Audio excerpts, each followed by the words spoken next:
17 मई मंगलवार दिन भर में स्वागत है आपका। मैं हूं फैसल मोहम्मद अली। ज्ञानवापी मस्जिद मामला, सुप्रीम कोर्ट ने कथित शिवलिंग वाली जगह संरक्षित रखने का दिया हुक्म, नमाज पर लगाई पाबंदी को किया खत्म। जिस जगह पे शिवलिंग पाया गया है, डीएम को आदेशित किया है कि वो प्रिजर्व करे। उस एरिया के अलावा मस्जिद के अंदर जो मुस्लिम समुदाय के लोग हैं वो नमाज अदा कर सकते हैं। वाराणसी अदालत में भी हुई सुनवाई, जानेंगे पूरा ब्यौरा। साथ ही ये भी कि 1991 का प्लेसेस ऑफ वर्शिप एक्ट क्या है, और यूक्रेन में रूस की पहली जीत, प्रतिरोध का शहर मैरियोपोल रूस के कब्जे में। When you say that they were evacuated, the wounded and the still standing to... सब आगे, लेकिन पहले बीबीसी समाचार।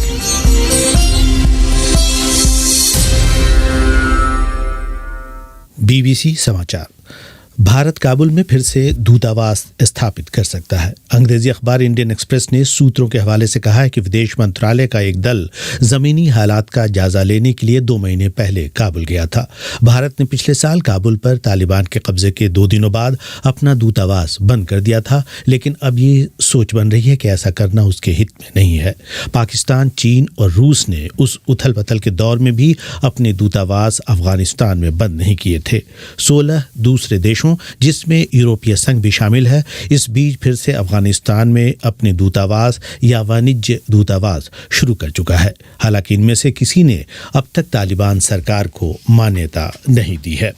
इंडोनेशिया में किसान विरोध प्रदर्शन कर रहे हैं। उनकी मांग है कि सरकार पाम के तेल पर निर्यात प्रतिबंध हटाए, क्योंकि प्रतिबंधों से उनकी आय कम हुई है।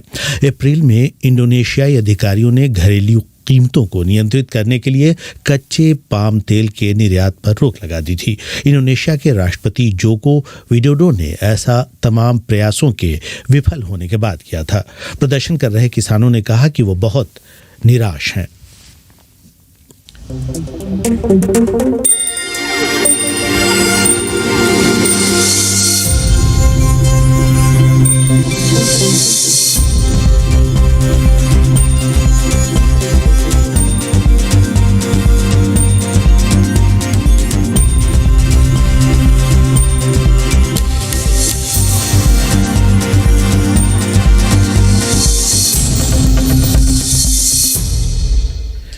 स्टूडियो की घड़ी में इस वक्त 7:32 हुआ कर चाहता है। आप जुड़े हैं बीबीसी हिंदी के डिजिटल रेडियो बुलेटिन दिन भर से फेसबुक, यूट्यूब और हमारी वेबसाइट bbchondi.com पर लाइव। फैसल मोहम्मद अली का नमस्कार। सुप्रीम कोर्ट ने आज वाराणसी की ज्ञानवापी मस्जिद की सुनवाई करते हुए एक तरफ जहां मस्जिद परिसर में पाए गए कथित शिवलिंग को संरक्षित करने का आदेश दिया, वहीं निचली अदालत के हुक्म के उलट परिसर में नमाज जारी रखने का हुक्म जारी किया। वाराणसी मस्जिद की अंजुमन इंतजामिया ने निचली अदालत के फैसले को चैलेंज किया था। साथ ही उनका कहना यह भी था कि वाराणसी कोर्ट का सर्वेक्षण का पूरा हुक्म गैर कानूनी है, क्योंकि ये 1991 के वर्शिप एक्ट के खिलाफ है। निचली अदालत ने सर्वेक्षण की रिपोर्ट सौंपे जाने के पहले ही ये बात मान ली थी कि मस्जिद के परिसर में शिवलिंग पाया गया है। साथ ही निचली अदालत ने नमाजियों की तादाद को भी 15 तक सीमित रखने का हुक्म दिया था। वाराणसी की मस्जिद लंबे समय से विवादों में रही और ये कहा जाता रहा है कि बादशाह औरंगजेब ने मंदिर को तुड़वाकर उसकी तामीर करवाई थी। सुप्रीम कोर्ट ने क्या कहा और वहाँ किस तरह की बहस हुई, इसको जानने के लिए सीधे जुड़ते हैं सुचित्रा मोहंती से, जो उस वक्त अदालत में मौजूद थे जबकि पूरी सुनवाई और बहस जारी थी। सुचित्रा, ये बताएं कि आज अदालत में कौन कौन से पक्ष मौजूद थे और वहाँ किस बात को लेकर बहस हुई? देखिए, आज जब अदालत में बहस शुरू हुई, लगभग 4:10 के आसपास बहस शुरू हुई, तब मुसलमान पक्षकार की तरफ से मौजूद थे हुजैफा अहमदी, जो कि सीनियर सुप्रीम कोर्ट के वकील है, वो मौजूद थे। उन्होंने बहस शुरू किया। हालांकि हिंदू पक्ष की आज आर्गुमेंट नहीं हो पाया, वो गुरुवार को चलेगी। हुजैफा अहमदी जी, जो कि मुसलमान पक्ष की तरफ से लॉयर थे, उनका यही कहना था, सुप्रीम कोर्ट को दरखास्त लगाई कि इस मामले में सुप्रीम कोर्ट हस्तक्षेप करे और स्टेटस को मेंटेन करे। हालांकि सुप्रीम कोर्ट ने इस मामले में कोई स्टेटस को मेंटेन नहीं किया और हुजैफा जी का यही कहना था कि सुप्रीम कोर्ट को कि जो लोकल कोर्ट या फिर हाई कोर्ट का ऑर्डर पास कर किया गया है वो सब इलीगल तरीके से पास किया गया है, तो इसको स्टे कर देना चाहिए। लेकिन सुप्रीम कोर्ट ने इनको स्टे नहीं किया। हालांकि सुप्रीम कोर्ट का बड़ा आदेश ये रहा आज कि जो 20 नमाजी अदा करने का जो आदेश था लोकल कोर्ट का, उसको सेटिसाइड कर दिया, यानी कि उसको पलट दिया। यानी कि अब से 20 जो नमाजी थे अदा करने के लिए, वो उनका नंबर बढ़ गया है, वो किसी भी नंबर में जा सकते हैं। और सुप्रीम कोर्ट ने ये आदेश जारी करके ये भी कहा है कि उनकी जो नमाजी है वो जो नमाज अदा करेंगे अंदर, उनको कोई किसी भी तरीके से दखलंदाजी नहीं होनी चाहिए, यानी कि किसी भी तरीके से उनको डिस्टर्बमेंट नहीं होनी चाहिए। ये सबसे अदालत का सबसे बड़ा रुख था। और सुप्रीम कोर्ट ने आज ये भी कहा अपने आदेश में कि जो शिवलिंग पाया गया है ज्ञानवापी मस्जिद के अंदर, उसको भी सुरक्षित किया जाए। इसलिए सुप्रीम कोर्ट ने आज डीएम को, डिस्ट्रिक्ट मजिस्ट्रेट बनारस को ऑर्डर दिया है कि उसको प्रोटेक्ट करे। और साथ में अगले तारीख परसों की मुकर्रर किए सुप्रीम कोर्ट ने, यानी कि परसों की तारीख में हिंदू पक्ष की तरफ से अपनी बहस जारी रहेगी। और मैं ये कहना भी चाहूंगा कि सुप्रीम कोर्ट ने आज उत्तर प्रदेश सरकार, हिंदू पक्ष और बाकी अन्य सब पक्ष को नोटिस जारी करके जवाब मांगा है। जी, वो बहुत बहुत शुक्रिया पूरी जानकारी के लिए सुचित्रा मोहंती। ज्ञानवापी मस्जिद मामले में भी आज इस केस को लेकर सुनवाई हुई। वहां अदालत ने सर्वेक्षण टीम के कमिश्नर को हटा दिया है। अधिक जानकारी मैंने ली अनंत जनाने से। जो आज कोर्ट की सुनवाई हुई वो 3 अर्जियों पे हुई। पहली अर्जी में जो एडवोकेट कमिश्नर थे उन्होंने ये अर्जी दायर की कि हमको और वक्त दिया जाए अपनी इंस्पेक्शन था उसकी रिपोर्ट दाखिल करने की। उस पर कोर्ट ने कहा कि ठीक है, आपको 2 दिन का वक्त और दिया जाता है। साथ ही साथ कोर्ट ने इसमें ये आदेश भी पारित किया कि जो अजय कुमार मिश्र हैं, जो सबसे पहले एडवोकेट कमिश्नर नियुक्त हुए थे, उनको कोर्ट ने उनके पद से हटा दिया है। वो अब इस रिपोर्ट की फाइलिंग के प्रोसेस का हिस्सा नहीं रहेंगे। कोर्ट ने इस बात पे आपत्ति जताई कि ये अपने साथ एक निजी कैमरामैन लेके गए थे जो बाद में बाहर आकर मीडिया को बयान दे रहे थे, और उसको कोर्ट ने गैर जिम्मेदाराना ठहराते हुए उनको इस पूरी प्रक्रिया से बाहर किया। और तीसरी अर्जी जो थी, इसमें ये 3 महिला याचिकाकर्ता हैं। उन्होंने कहा था कि निरीक्षण के दौरान ये पाया गया है कि वहाँ पर जो एक नंदी है, उनके सामने एक चबूतरा है और फिर उस चबूतरे को सील किया गया था, तो उसको तोड़वाना चाहिए, उसको खुलवाना चाहिए। साथ ही साथ जो बैरिकेडिंग जिसके अंदर ज्ञानवापी मस्जिद है, उसकी एक दीवार है, उस दीवार को भी कहते हैं कि वहाँ पे एक दरवाजा होता था जो माँ के मंदिर में जाता था, तो उसको भी तोड़वाना चाहिए और उस कमीशन की इंक्वायरी और कार्रवाई के दायरे में उसको लाना चाहिए। तीसरी जो एक और अर्जी थी वो सिविल जज जो है, जो डिस्ट्रिक्ट गवर्नमेंट काउंसिल होते हैं, वकील ने दायर की थी। उसमें उन्होंने ये कहा था कि जो वजू करने वाले एरिया में जो सील कर दिया गया, तो उसके एक वैकल्पिक इंतजाम करवाने चाहिए। साथ ही साथ वजू खाना है, उसमें मछलियां पाली जाती हैं, तो उनकी वैकल्पिक व्यवस्था करनी चाहिए। ऐसा ना हो कि सील करने से उनको कुछ नुकसान हो। जब अदालत ने खुद ये बात को माना कि रिपोर्ट को पेश करने के लिए, दाखिल करने के लिए और वक्त की दरकार है, तो उसके पहले ये मामला कैसे आ गया कि इस बात का दावा किया गया कि वहाँ शिवलिंग मिला है और अदालत ने फौरन से उसको सील करने की इजाज़त भी दे दी? जो आप सवाल पूछ रहे हैं वही सवाल जो है अंजुमन इंतजामिया मसाजिद जो मस्जिद की कमेटी है उसने भी पूछा था, जब उनके गैर मौजूदगी में कोर्ट ने ये आदेश दिया।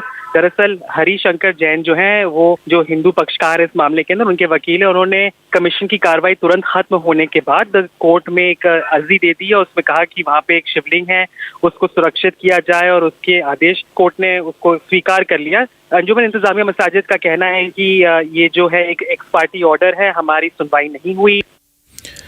और अब सुनते हैं कि हिंदू पक्ष के जो वकील थे उन्होंने सुप्रीम कोर्ट से बाहर आने के बाद इस मामले पर क्या कहा। माननीय सर्वोच्च न्यायालय ने यह कहा कि जिस जगह पे शिवलिंग पाया गया है उस एरिया को डीएम को आदेशित किया है कि वो प्रिजर्व करे और वहां पर किसी तरह का घुसपैठ न होने पावे। और जो दूसरा आदेश उन्होंने दिया है कि उस एरिया के अलावा मस्जिद के अंदर जो मुस्लिम समुदाय के लोग हैं वो नमाज अदा कर सकते हैं, जब तक कि इस पिटीशन में जो प्लेंटिफ नहीं आते, अपना पक्ष नहीं रखते, तब तक के लिए व्यवस्था आज की गई है। नमाज अदा करने पर कोई रेस्ट्रिक्शन नहीं है, लेकिन जो वुजू के लिए जो वो जिस एरिया का प्रयोग करते थे उस एरिया को कल वाराणसी के आदेश से सील कर दिया था, वहां वो वुजू नहीं कर सकते। ये थे हिंदू पक्ष के वकील जो सुप्रीम कोर्ट में बाहर आकर बता रहे थे कि आज अदालत ने क्या कहा, ये उसका संक्षेप था।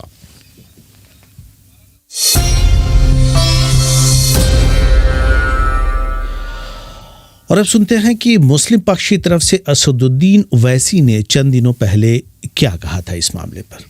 जो सर्वे कमिश्नर का ऑर्डर है ये पार्लियामेंट के 1991 एक्ट की खुली खिलाफ वर्जी कर रहा है और 1991 में इसी ज्ञानवापी मस्जिद के बारे में हाई कोर्ट ने स्टे दिया था। सुप्रीम कोर्ट का खुद जजमेंट है बाबरी मस्जिद के टाइटल सूट में। असदुद्दीन ओवैसी ने ज्ञानवापी के सिलसिले में जो हो रहा है उसे कानून के विरुद्ध बताया। आपने सुना ही, उसमें उन्होंने 1991 के एक एक्ट का भी जिक्र किया। अंजुम शर्मा ने इस पूरे मामले को समझने के लिए बात की बीबीसी संवाददाता सरोज सिंह से, और पहला सवाल था कि प्लेसेस ऑफ वर्शिप एक्ट क्या है। सबसे पहले अगर बताऊं तो 1991 में नरसिम्हा राव की सरकार थी। उसके पहले के परिप्रेक्ष्य को थोड़ा देखें तो 90 के दशक में चरम पे थी बाबरी मस्जिद अयोध्या विवाद, और लाल कृष्ण आडवाणी रथ यात्रा लेकर निकले थे, कार सेवकों पे गोलियां चली थी। बाबरी मस्जिद उस वक्त थी। उस सांप्रदायिक तनाव के मद्देनजर नरसिम्हा राव सरकार 1991 का उपासना स्थल एक्ट लेकर आई थी। उसमें अगर 3 महत्वपूर्ण बातें हैं जिन पर ध्यान देना चाहूंगी आप। 15 अगस्त 1947, 15 अगस्त 1947 से पहले जिस उपासना स्थल का जो नेचर था वो बरकरार रखा जाए। दूसरा, उसमें कोई परिवर्तन ना किया जाए। और तीसरा, अगर उस उपासना स्थल से रिलेटेड कोई भी वाद विवाद या कोई भी मसला कोर्ट में पेंडिंग है, किसी भी प्राधिकरण में पेंडिंग है, तो उसे रद्द कर दिया जाए और कोई फ्रेश कार्रवाई ना की जाए। और एक अपवाद था, राम जन्मभूमि बाबरी मस्जिद को एक अपवाद के तौर पर रखा गया था क्योंकि उसकी सुनवाई पहले से, बहुत पहले से चलती आ रही थी। यानी जो मस्जिद है वो मस्जिद रहेगी, जो मंदिर है वो मंदिर रहेगा। रिलीजियस नेचर का मतलब ये हुआ उस साइट का। तो अभी जो हालिया जो मस्जिद का विवाद चल रहा है वो क्या इसके तहत आता है या नहीं आता? देखिए, 15 अगस्त 1947 की यथास्थिति बरकरार रखते हुए इसे मस्जिद माना जा रहा है, लेकिन चैलेंज किया गया है अब इसको। 1991 में जब ये एक्ट बना था उसी से 2 महीने बाद सबसे पहली पिटिशन चली गई थी। उसके पहले भी इस मस्जिद को लेकर बहुत विवाद रहे हैं, ज्ञानवापी मस्जिद को लेकर। लेकिन इस एक्ट के बनने के बाद 1991 के मस्जिद कुछ लोग पहुंचे चैलेंज करते हुए कि उसका सर्वेक्षण कराया जाए। उस पर जो मस्जिद इंतजामिया कमेटी थी वो लोग पहुंचे और उन्होंने कहा 1991 का एक्ट है, केंद्र सरकार ने बनाया और इसलिए आप इसके सर्वेक्षण की इजाजत नहीं दे सकते। फिर 1991 से यह मामला चला। 1993 में जाके इलाहाबाद हाई कोर्ट ने उस पर स्टे लगा दिया। उसके बाद 2017 में दोबारा से एक दूसरे मामले में सुनवाई करते हुए सुप्रीम कोर्ट ने कहा कि कोई भी स्टे 6 महीने तक ही वैलिड रहती है, उसके बाद उसे रिन्यू करने की जरूरत पड़ती है। चूंकि इस कानून का स्टे रिन्यू नहीं हुआ था तो वही याचिकाकर्ता दोबारा से पहुंचे सिविल कोर्ट बनारस के और उन्होंने दोबारा से बोला कि इसकी सर्वेक्षण की इजाजत दी जानी चाहिए। लेकिन फिर उस मामले पर स्टे हो गया। इंतजामिया कमेटी दोबारा से कोर्ट पहुंची और उन्होंने स्टे ले लिया। वो मामला अब भी हाई कोर्ट में पेंडिंग है। 2020 में क्या हुआ कि इस पूरे 1991 एक्ट के कॉन्स्टिट्यूशनल वैलिडिटी को चैलेंज करते हुए 2 पिटिशन सुप्रीम कोर्ट में लगाई। एक उनमें से वरिष्ठ वकील और बीजेपी के नेता हैं अश्वनी उपाध्याय, उनकी भी है। उन्होंने 2 ग्राउंड्स पे से चैलेंज किया कॉन्स्टिट्यूशनल वैलिडिटी को। पहला कि केंद्र के पास तो अधिकार ही नहीं है इस कानून को बनाने के लिए, क्योंकि law and order state subject है। अगर आप लॉ एंड ऑर्डर को आधार बनाकर इस कानून को बनाया है और अगर आपने धार्मिक स्थल से जुड़ा हुआ कोई कानून बनाया है तो वो दोनों के लिस्ट में आती है, सेंटर और स्टेट की। और इस वजह से सेंटर उसी में बना सकता है जब वो अंतर्राष्ट्रीय सीमाओं से जुड़ा हुआ मामला हो धार्मिक स्थल का। इसलिए उन्होंने कॉन्स्टिट्यूशनल वैलिडिटी को चैलेंज किया और कोर्ट ने इसको एडमिट किया और केंद्र सरकार से जवाब मांगा है। दूसरी पिटिशन भी मोर और लेस ऐसी ही थी और उन दोनों को क्लब करके अब केंद्र सरकार को इस पर जवाब देना है। तो ये 2020 में हुआ। इसी के बाद 2021 में 5 महिलाएं कोर्ट पहुंची और उन्होंने इजाजत मांगी वहां पे पूजा अर्चना करने की। आज भी वो बाहर से करती हैं क्योंकि अंदर उनको देवी देवताओं की मूर्तियां दिख रही हैं। तो उन्होंने कहा कि मस्जिद कमेटी, प्रबंधन कमेटी को ये कहा जाए, सुनिश्चित किया जाए कि वहां पे कोई भी छेड़छाड़ ना हो, जो भी देवी देवता हैं, और उन्हें पूजा अर्चना की इजाजत मिले। लेकिन जैसा आपने बताया कि 1991 के एक्ट में लिखा है कि आप नेचर नहीं चेंज कर सकते हैं वर्शिपिंग का, जो है पूजा स्थल का। यानी वो अगर मस्जिद है तो मस्जिद रहेगा और मंदिर थे तो मंदिर रहेगा। तो यहाँ पर क्या नेचर चेंज करने की बात हो रही है या फिर नहीं? देखिए, यही मामला है पूरा इंटरप्रिटेशन का, और यही है बोन ऑफ कंटेंशन जिस पे विवाद पूरा चल रहा है। जिन 5 महिलाओं ने याचिका दायर की है, उनका कहना है कि हम पूजा तो पहले भी करते थे, हम आज भी पूजा की ही इजाजत मांग रहे हैं, और हम कह रहे हैं कि जो ऑलरेडी अंदर है उससे छेड़छाड़ ना हो, लेकिन उसके अस्तित्व को बचाए रखने के लिए अस्तित्व का पता होना भी तो जरूरी है। और इसी सिलसिले में सर्वे की बात की आ गई और कोर्ट ने अपॉइंट किया कोर्ट कमिश्नर्स। बीबीसी संवाददाता सरोज सिंह बता रही थी कि प्लेसेस ऑफ वर्शिप एक्ट क्या है और इस पूरे मामले में अब तक क्या हुआ, ये पूरा मामला अदालत तक किस तरह से पहुंचा, उनसे बात कर रहे थे अंजुम शर्मा। और अब आगे बढ़ने से पहले कुछ संदेश पढ़ता चलता हूँ। रितिका वर्मा वेन्यू कहती हैं, माफ़ कीजिएगा, कि दिन में 5 बार खुदा खुदा कर रहे थे, जब खुदा गया तो नाराज़ हो गए। और वहीं संगीता खाड़के कहती हैं कि जब हम मंदिर और मस्जिद करते रहेंगे, अब तो हिंदू, मुस्लिम, सिख, ईसाई इन सबको छोड़कर इंसान बनने की ज़रूरत है। संजय कुमार द्विवेदी की हमसे मांग है कि जो इसमें अपशब्दों का जो बीबीसी की साइट पे या उसकी जो वेबसाइट पे या यूट्यूब की पेज पे जो इस्तेमाल किया जा रहा है उसको हम रोकें, उस पर रोक लगाएं। तो संजय कुमार द्विवेदी साहब, हम सब जो इस परिवेश में बड़े होते हैं, जो अपने आसपास देखते हैं उसी को सीखते हैं। अब कौन किस तरह की ज़बान इस्तेमाल करेगा, इस पर बीबीसी का या मेरा किसी तरह का कोई भी कंट्रोल नहीं है।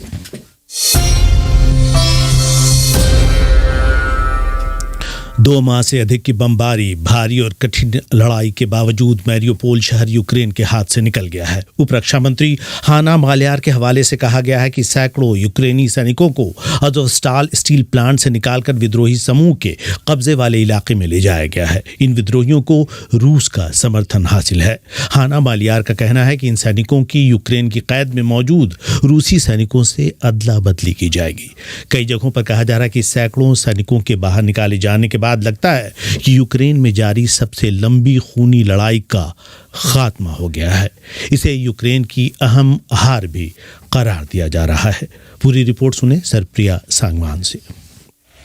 2 माह से अधिक की मारियोपोल की लड़ाई के बीच हजारों नागरिकों ने शहर खाली कर दिया था, सिवाय सैकड़ों यूक्रेनी फौजियों और दूसरे लड़ाकों के, जिनके बारे में कहा जा रहा था कि वो आखिरी दम तक रूस का सामना करेंगे। मगर समाचार एजेंसी रॉयटर्स ने खबर दी है कि कल शाम रूसी सैनिकों के घेरे में मौजूद स्टील प्लांट से यूक्रेनी सैनिकों को दर्जनों बसों में भरकर ले जाया गया। रूसी मीडिया में भी अज़ोवस्ताल से निकाले जा रहे जख्मी फौजियों की फुटेज दिखाई जाती रही।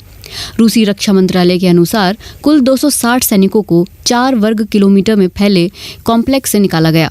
इस कॉम्प्लेक्स में बहुत सारी सुरंगें हैं और बताया जाता है कि इस पर परमाणु हमले का भी असर नहीं होगा। यूक्रेनी सांसद लेजिया वैसिलेंको ने कहा, When you say that they were evacuated, the wounded and the still standing to a town nearby. जब हम ये कहते हैं कि उन्हें निकाल लिया गया है, वो जो घायल थे और जो अब भी लड़ रहे थे और उन्हें पास के शहर ले जाया गया है, तो ये बताना अहम है कि ये इलाका रूस के कब्जे में है। तो बात ये है कि रूस ने उन्हें युद्धबंदी के रूप में अपने पास लिया है, लेकिन हम आशा करते हैं कि रेड क्रॉस और संयुक्त राष्ट्र की मदद से जो बातचीत हो रही है, हम उनकी अदला बदली कर सकेंगे, वरना इन बहादुर व्यक्तियों की स्थिति का बिल्कुल पता नहीं होगा और रूस के कब्जे में उनका रहना आइडियल स्थिति नहीं है। एक सांसद के शब्द। राष्ट्रपति व्लादिमीर ज़ेलेंस्की ने अपने रात के भाषण में कहा है कि जो मारियोपोल की रक्षा में लगे थे, उन्हें बचाने की कोशिशें जारी हैं। Завдяки діям українських військових Збройних сил України, розвідки, перемовної групи, Міжнародного комітету Червоного. मैं दोहराना चाहता हूं कि यूक्रेन चाहता है कि उसके बहादुर जिंदा वापस लौटें। ये हमारा सिद्धांत है। मुझे लगता है कि कोई भी होशियार व्यक्ति मेरे इन शब्दों को समझेगा। मारियोपोल की रक्षा करने वालों को बचाने का काम हमारी गुप्तचर एजेंसियों ने शुरू कर दिया है।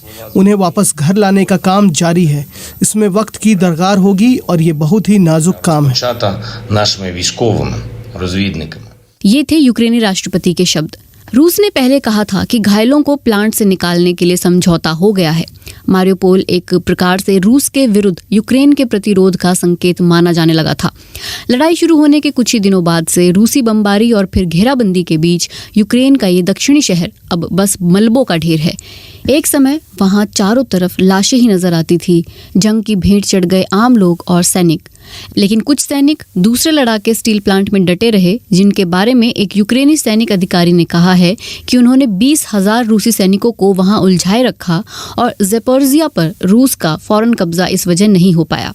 एक बीबीसी संवाददाता का कहना है कि मारियोपोल में सैनिक घेराबंदी के समाप्त होने को दोनों पक्ष अपने तरीके से पेश करने की कोशिश करेंगे। बंदरगाह का शहर आखिरकार पूरी तरह से रूस के कब्जे में है, जबकि यूक्रेन अपने कुछ सैनिकों को वहां से जीवित निकालने में सफल रहा। रिपोर्ट सुना रही थी सर्वप्रिया सांगवान। एक तरह से देखें तो यूक्रेन के किसी शहर पर रूस की ये पहली पूरी तरह से जीत मानी जा सकती है। अब तक ठस्त माने जाने वाले देश स्वीडन और यूरोप के एक और मुल्क फिनलैंड ने नेटो या नॉर्थ अटलांटिक ट्रीटी ऑर्गेनाइजेशन का सदस्य बनने की ख्वाहिश जाहिर की है।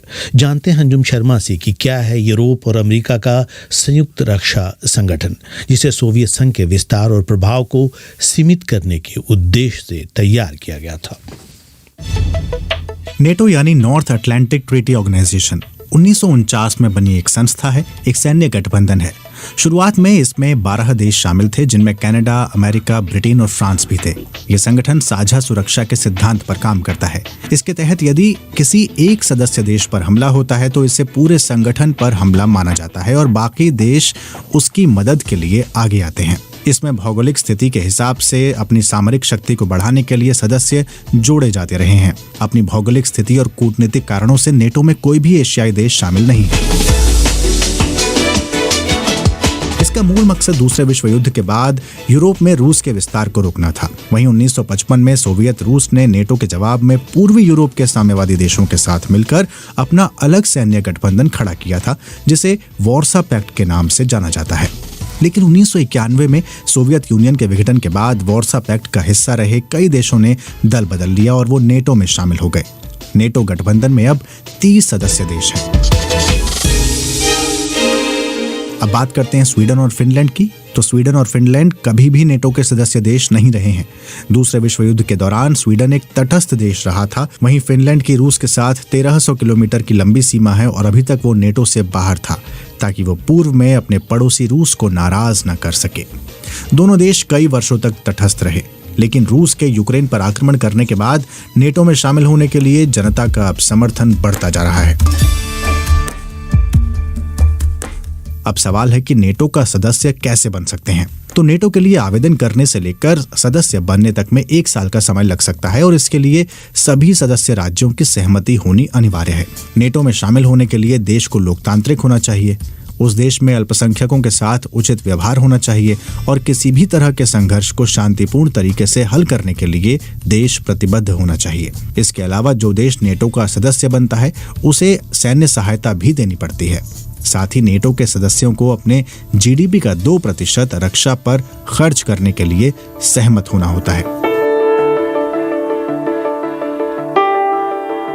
यहाँ सवाल उठता है कि जब इतना शक्तिशाली नेटो है तो यूक्रेन में अपनी सेना क्यों नहीं भेज रहा। इसकी वजह है कि यूक्रेन नेटो का सदस्य नहीं है, इसलिए नेटो बाध्य नहीं है। तुर्की नेटो का सदस्य देश है, लेकिन वो फिनलैंड और स्वीडन के आवेदन का विरोध कर रहा है। क्यों? तो तुर्की के आरोप हैं कि ये दोनों ही देश कुर्दिस्तान वर्किंग पार्टी का समर्थन कर रहे हैं, जो कई दशकों से तुर्की की सरकार के खिलाफ हथियारबंद संघर्ष छेड़े हुए हैं। तुर्की पहले अपनी चिंताओं को दूर करना चाहता है, उसके बाद वो फिनलैंड और स्वीडन पर बात करेगा। अगला सवाल है कि रूस नेटो का विरोध क्यों कर रहा है। रूस का मानना है कि नेटो पूर्वी यूरोप से नए सदस्यों को शामिल कर रहा है और अपने राजनीतिक प्रभाव को बढ़ा रहा है। ऐसा करके वो रूस के लिए खतरा पैदा कर रहा है। रूस ने फिनलैंड और स्वीडन को शामिल होने के खिलाफ भी चेतावनी जारी की है और कहा है कि ऐसा करके वो रूस को उकसा रहे हैं।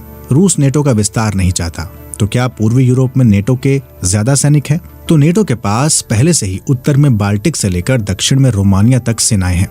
नेटो ने अब रूस और यूक्रेन की सीमा से लगे देशों में अपने 40,000 से ज्यादा स्ट्रॉन्ग रिस्पॉन्स फोर्स को भेज रखा है। साथ ही नेटो ने अपने नौसैनिक जहाजों को, लड़ाकू जेट को हाई अलर्ट पर भी रखा है, ताकि नेटो सीमा में रूस अतिक्रमण न कर सके।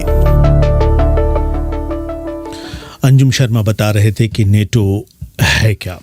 और अभी भी वाराणसी के मामले को लेकर तरह तरह की प्रतिक्रियाएं आ रही हैं और जो सोशल मीडिया है उसकी सबसे बड़ी खूबी यह है कि उसमें बहादुर लोगों की कमी नहीं है। एक मदरसा छाप सेकुलर मौलाना है, उन्होंने टोपी पहनी हुई है लेकिन साथ साथ एक टीका भी लगा रखा है। वो कह रहे हैं कि 5 गाँव नहीं दिए तो पूरा राज्य खोना पड़ा था दुर्योधन को। हमने भी 3 मंदिर मांगे थे, तुम नहीं माने, अब तैयार रहो 3 लाख मंदिर के लिए। और दिनेश कुमार का कहना है कि पहले बाबर को समेटा, अब औरंगजेब की बारी है। शाहजहां तुम बुरा न मानना, इसके बाद तुम्हारी बारी है। और राकेश शर्मा का कहना है कि मारते खुद रही हैं तो शिव मिल रहे हैं, अगर पीढ़ियाँ खुदेंगी तो शिवराम, भोलाराम, शंकरलाल और शंभूलाल मिलेंगे।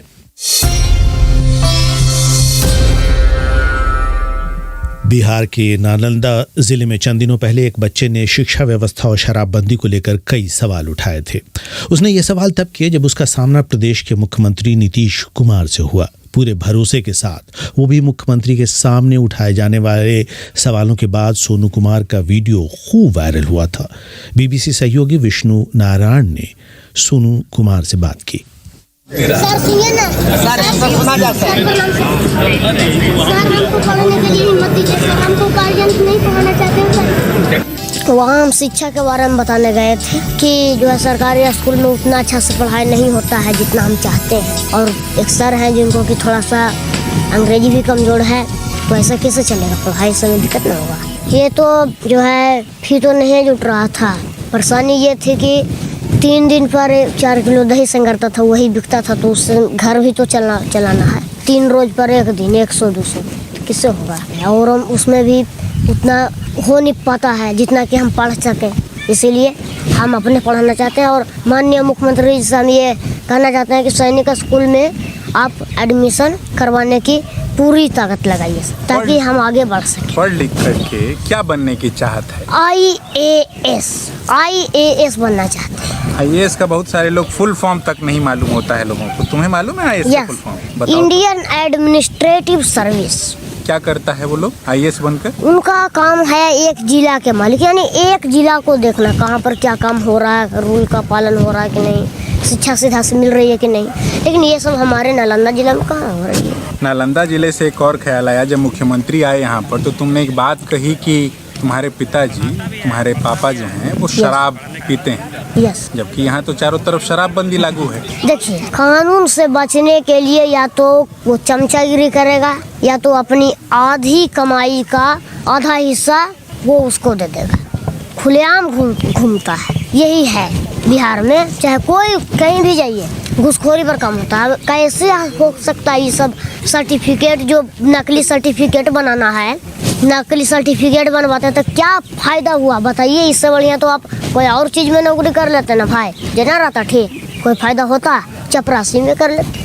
कुछ भी हम नहीं जाने, सरकारी स्कूल में आज तक गए हैं ना, तो एक भी आंगनबाड़ी में पहाड़ा थोड़ा बहुत 10 तक सीखे थे। उसके बाद हम स्कूल में गए, वहाँ पर पहाड़ा नहीं हमको सिखाया गया, ना टेबल हमको सिखाया गया। उसको हम अपने से टेबल लिखना सीखे थे।